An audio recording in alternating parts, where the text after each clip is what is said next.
কারা সিটিজেনশিপ পাওয়ার মতো যোগ্য হয়, কখন যোগ্য হয়, হলে তারা কিভাবে এগোবে?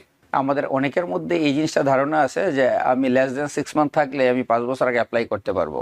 ধরেন আমার সিনিয়র বাবা মার জন্য যদি আমরা সিটিজেনশিপের অ্যাপ্লাই করি, জি, ইন্টারপ্রেটার হিসাবে আমরা কি দিতে পারবো? মানে ছেলে মেয়ে দিতে পারবে? আচ্ছা, ছেলে মেয়ে ইন্টারপ্রেটার হিসেবে যেতে পারবে কিনা? জি, তারপরে গ্রিন কার্ড বহাল থাকা অবস্থায়, যেমন ধরো গ্রিন কার্ড রিনিউয়ালের অ্যাপ্লাই করলাম, তারপর গ্রিন কার্ড বহাল আছে, সেক্ষেত্রে সিটিজেনশিপের অ্যাপ্লাই করা যাবে কিনা? নাগরিকত্বের বিষয়টি ওভারঅল আমরা শুধু 65 বা 55 50 এটা নিয়ে কথা বলতে চাই না। ওভারঅল একটু বলবেন কি যে কারা সিটিজেনশিপ পাওয়ার মতো যোগ্য হয়, কখন যোগ্য হয়, হলে তারা কিভাবে এগোবে? ধন্যবাদ। কারণ একটু আগে আমাদের ফারহান আপার কোশ্চেন ছিল যে ওনার ছেলে 9 বছর যাবত উনি আছে এই জায়গায়, বাট উনি অ্যাপ্লাই করে নাই। 5 বছর আগেই, 4 বছর 9 মাস হয়ে গেলে কিন্তু উনি চাইলেও ওনার ছেলের জন্য অ্যাপ্লাই করতে পারতো, ঠিক আছে।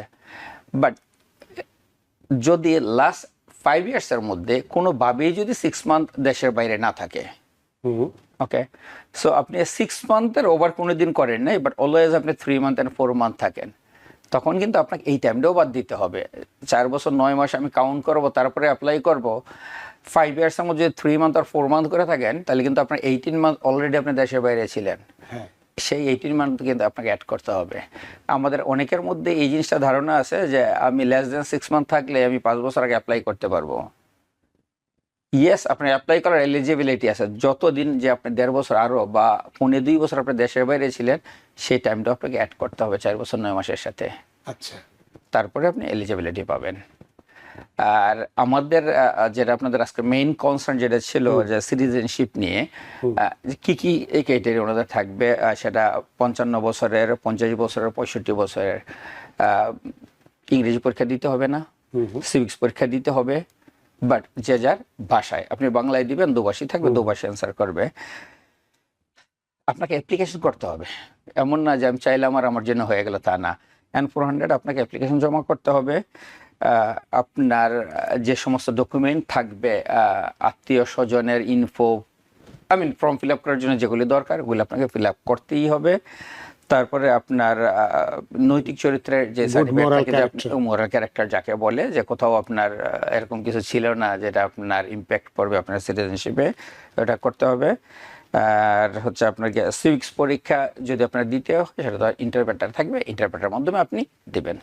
দিস হচ্ছে আপনার স্বাভাবিক প্রক্রিয়া। এবং আরেকটা বিষয় আছে যে আপনি অসুস্থ হন আর যাই হন, যদি হুইল চেয়ারে হয় তাহলে আপনাকে সরাসরি উপস্থিত হতে হবে। আপনি হয়তো বাংলায় বলবেন, ইন্টারপ্রেটার আপনার পরিবর্তে ইংরেজিতে বলে দিবে, আপনাকে যেতে হবে ওই জায়গায়। মানে অনলাইনে পরীক্ষা দেওয়ার কোনো সুযোগ নেই যদি কেউ মনে করে থাকে। সময় ছিল, এখন তার এটা নাই, এখন তাহলে সেক্ষেত্রে ইন পারসন হিসেবে যেতে হবে। তো আপনি একটু আগে আবেদনের কথা বললেন, তো আপনার অভিজ্ঞতার আলোকে একটু জানতে চাই। আপনার কাছে অনেকেই হয়তো আসে, কেউ আসে অনেক অনেক ঘাত প্রতিঘাত হয়ে, অর্থাৎ ভুল টুল করে, নানান কিছু করে শেষ মুহূর্তে অনেকে আসে, আবার অনেকে প্রথমেও আসে। তো এই ধরনের আবেদনের ক্ষেত্রে আমরা সাধারণত কি রকম বা কি ধরনের ভুলগুলো করে থাকি, যদি একটু বলেন, যাতে যারা আপনার মুখ দিয়ে শুনে যারা আবেদন করবে তারা যেন ভুল না করে সঠিকভাবে পূরণ করতে পারে। মেজরিটি ভুলগুলি আসে আপনার কোনো একবার উনি লাস্ট 5 ইয়ার্সের মধ্যে মোর দেন 6 মান্থ ছিল উনি জানে না, ঠিক আছে। অ্যাপ্লিকেশনের মধ্যে ইয়েস নো থাকে, আইদার আপনি ইয়েসও দেন নাই, নো দেন নাই। এখন ইমিগ্রেশন জানতে চাচ্ছে এই অ্যাপ্লিকেশনের মধ্যে আপনি ইয়েসও দেন নাই, নো দেন নাই, মানে 6 মান্থের ওভার স্টে ছিল কিনা।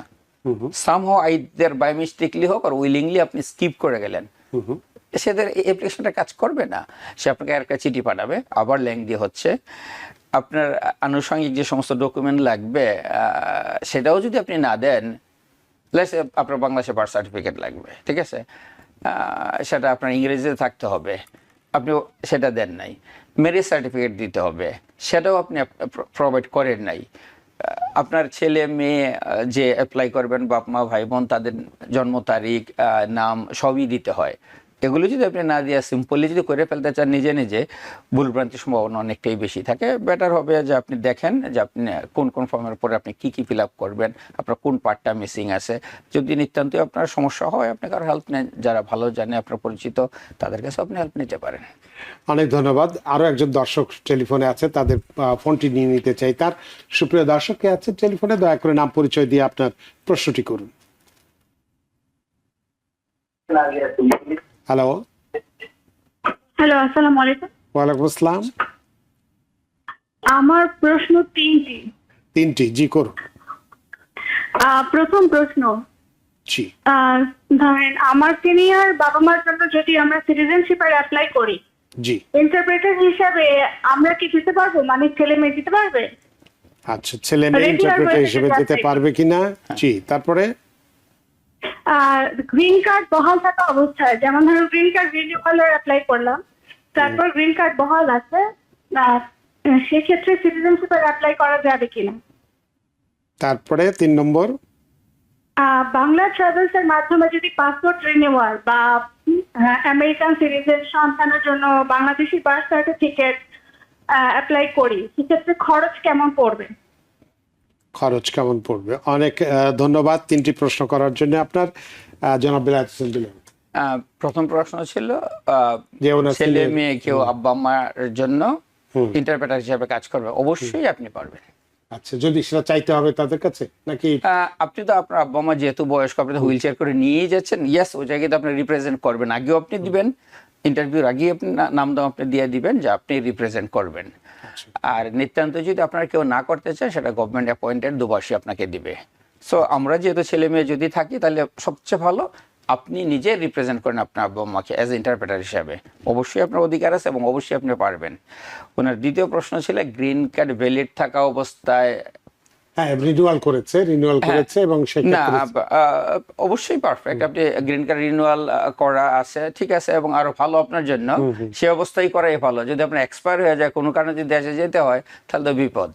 সো অবশ্যই আপনি আপনার গ্রিন কার্ড স্ট্যান্ড অবস্থায় ওর আপনার what is called মানে রিনিউয়াল করা, মানে রিনিউয়াল করা আছে আগে যেটা পেয়েছিল পরে শেষ হয়ে গেছে, আবার 10 বছরের জন্য করা হয়েছে অর হোয়াটএভার। সো 10 বছরের জন্য করা হয়েছে, সেজন্য করতে পারবেন। অবশ্যই আপনি করতে পারবেন। আর তৃতীয় প্রশ্ন ছিল বার্থ সার্টিফিকেট সম্ভবত কারো, সেটা কি পাসপোর্ট রিনিউয়াল বা বার্থ সার্টিফিকেট কারো বার্থ সার্টিফিকেট এই দেশে জন্ম নেওয়া বাচ্চা ওর বাংলাদেশে জন্ম নেওয়া? না, পাসপোর্ট রিনিউয়ালের কথা বলেছে। বাংলাদেশের পাসপোর্ট রিনিউয়াল বা বার্থ সার্টিফিকেট হোক বা আমেরিকার পাসপোর্ট রিনিউয়াল হোক। যদি ওনার বার্থ সার্টিফিকেটের ব্যাপারে ইস্যু হয়ে থাকে, যদি ইউএস বর্ন বাচ্চা হয়, তাহলে বাংলাদেশ কনসুলেট থেকে কি আপনি বার্থ সার্টিফিকেট আপনি করে আনতে পারবেন।